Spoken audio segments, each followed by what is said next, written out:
on, guys? K-Dub here with another episode of Crypto Zombie. Welcome back to the channel. Hope you're having a great day today. Bitcoin still hanging out in the same area, kind of bouncing between the high 25,000s to the low 26,000s. And, you may actually say to yourself, this kind of looks like we may be forming a bit of a bearish flag, bearish continuation pattern. That is true. Possibly. However, I do just want to point out the fact that Bitcoin is actually doing something that we've virtually never actually seen Bitcoin ever do, right? So there was a little bit of lack of enthusiasm, the fact that we didn't have a decision for the Grayscale SEC case, so that's postponed until Friday. So really the only bit of maybe potential good news that we were hoping for, we didn't get. So there wasn't really anything to drive the markets today. Now we could be facing a possible fake out, and I'm going to tell you why in a bit, because the fact that we haven't really ever seen Bitcoin do what it's doing right now, it is a little bit concerning. But also, if we pay attention to what is going on with the Bitcoin miners right now, there is definitely some clues that are being left right now. So we are going to talk about all that today. Oh, and also the mysterious Bitcoin wallet, which just randomly was generated about 4 months ago, and in the past 3 months has accumulated over $3 billion. Who could it be? Is it BlackRock? Well, we'll get to that in a bit. So if that sounds good to you, you know what to do. If you are not subscribed, definitely consider it. Oh, and before we start, Friend Tech, yay or nay? Well, we'll get into that as well. So without further ado, let's dive in. Let's have a look. So Bitcoin has obviously clearly lost its upward sloping trend right here, right here, right here. We did fall down, but again, we are still hanging above our critical level that we talked about, right? We've been talking about this Terra Luna wick for how long? And I was saying that I was anticipating a retest, right? So, if we kind of just get rid of this right here, okay, now we don't have that. It doesn't really look so bad, right? We are still putting in technically on this time frame, we are putting in higher lows, but we are sitting right here, as you guys could see, below the 200 daily. Now, pay attention to that because I want to talk about that in just a minute. I do find it rather interesting though. If we do have a look at these recent price dips and things like that, you can actually see on June 14th when Bitcoin actually had this fall all the way down to these levels, we actually are having a higher fear and greed right now, whereas that fear and greed was only around, 41. We're all the way down in 37. So it's showing that more people are scared of this move than they were of that move, even though the moves are exactly the same. And actually, that move was a little bit more, right? Very, very interesting. But something that's absolutely crazy that Murad Mahmoudab pointed out is that we have really this insane confluence of the 200 weekly, the 200 daily, and the 200 daily EMA. So all of these moving averages have converged right around the sort of $27,000 area. Now, fast forward to the fact that, let me get to this one in just a second. If we come over here, you could see that we do have the 200 weekly, and obviously it's sitting right around that area where they're all converging, but we're sitting below it. So that's actually going to put a lot of overhead pressure on Bitcoin, right?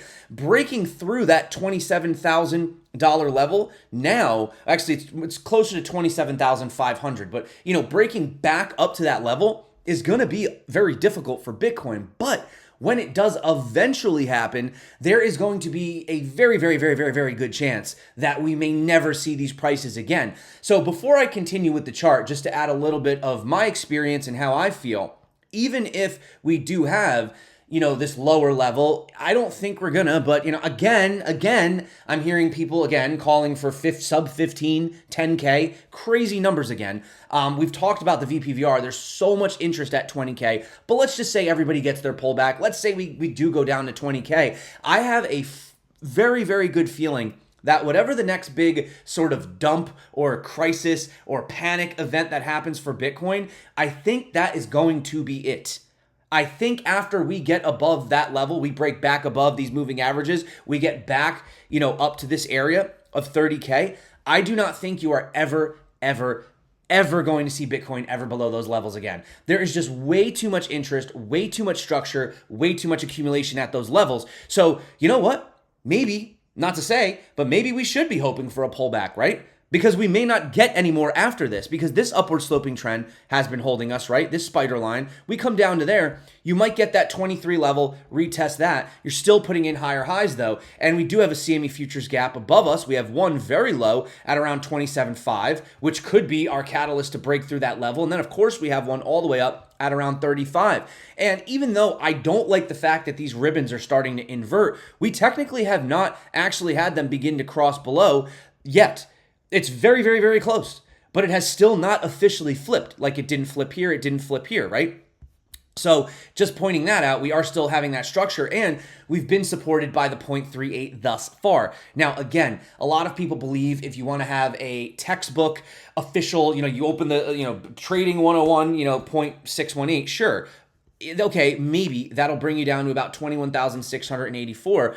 But again, there's just too much interest in the volume, you know what I'm saying? And if you're looking at, for example, take this wave edge indicator, and people are saying, well, you know what? This is probably going to end up being something like this was back here, where it's this giant sort of mid correction that brings us down into a giant double bottom. So down here we were at 3,000, and then we came back down and touched 3,000 again, which would mean if we were going to have a double bottom, we would have to come all the way back down to around that $15,500 level. But if you look at the structure right here, take a look at this wave edge indicator.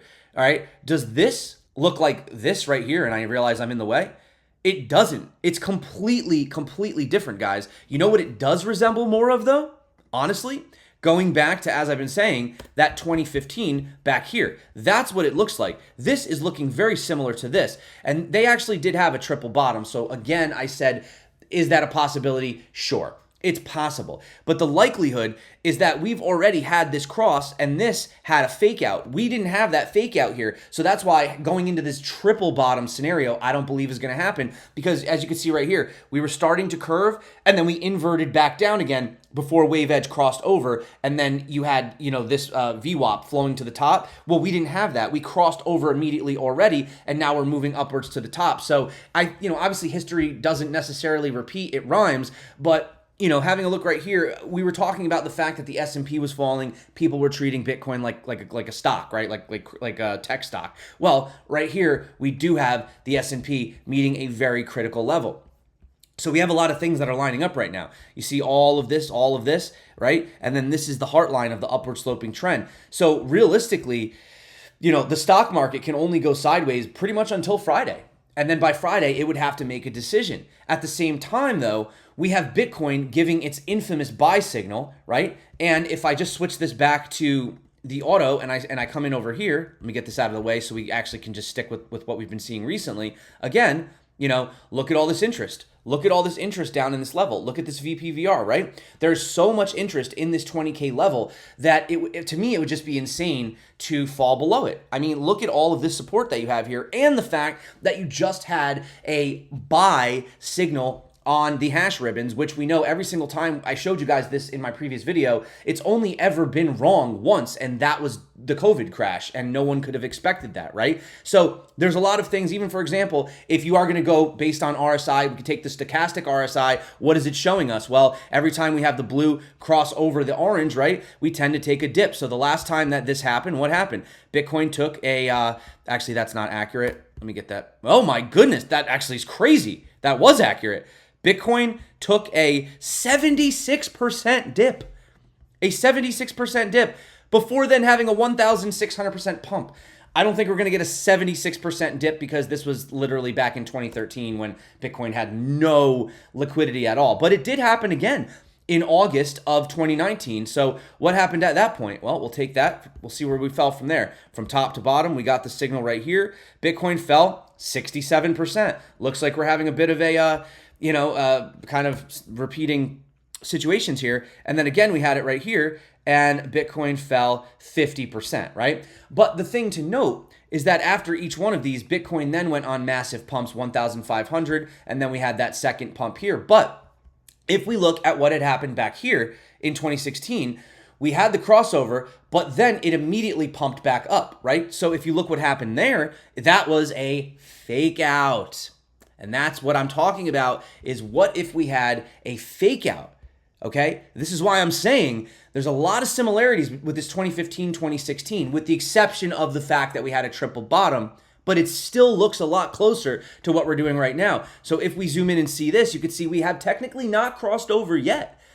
And if this does come down over the next month and then goes back up leading into September, October-ish, then I would say that that was possibly the greatest buying opportunity really for anyone currently right now. And if you're expecting much more than that, well, I feel sorry for you guys, because this legacy trend has been holding us for a lot of years, ever since 2017. This thing has been basically holding for 6+ years, and that level at its lowest would only be 21,000. So what am I trying to say in a nutshell? Well, I'm trying to say that the DXY looks like it's getting tired, the S&P looks like it's trying to push above, and Bitcoin is showing us historically that it may have another fall to go. It may chop sideways, but I believe that that would be your last opportunity. I don't think you'd get another opportunity after that. And that's just how markets are. Markets are unforgiving, you know? They'll hang out there. You won't take a side. You won't make a decision. You'll just sit there in cash on your hands, or somebody will, not you. And then the next thing you know, it starts pumping, and that's it. That's it. It's off to the races. It's gone. Like Mags pointed out, just to throw a few things in there. We are in a very stereotypical potential retest zone, but really once we leave this zone, that's it. And once we start January of 2024, we're out of this zone, okay? 93% of all the Bitcoin have been mined. The world's largest asset manager, BlackRock, is filing for a Bitcoin spot ETF. Mysterious Wallet accumulated $3 billion in just 3 months. Europe gets its first spot Bitcoin ETF. Only 6.3% of total Bitcoin supply left on exchanges. Bitcoin supply shock is inevitable. And as I've been saying, this could be the final shakeout manipulation before the real bull run begins. Next 2 to 3 months are going to be important. Don't miss the second chance. Act smart, right? And as we've said, liquidity crisis, they can happen on the way down, and that's bad, right? But on the way up, when we have the demand and it just isn't there, well, that's like what Tom Lee was talking about. That's how you get these insane numbers. That's where these price predictions that people are like, oh, that could never happen. Well, maybe in this environment, but that environment would change things 100%, right? And, you know, talked about this, we've talked about the recession and how really the average recession only lasts 10 months. So even if you do think we're going to go into a recession, you know what I mean? The average recession only lasts 10 months. Let's talk about this Bitcoin wallet, which was only formed in mid-May and has accumulated over $3 billion worth of Bitcoin. This is absolutely insane. They have 118,300 Bitcoin, absolutely crazy. And I did verify this. This does exist. It does not have any history before this.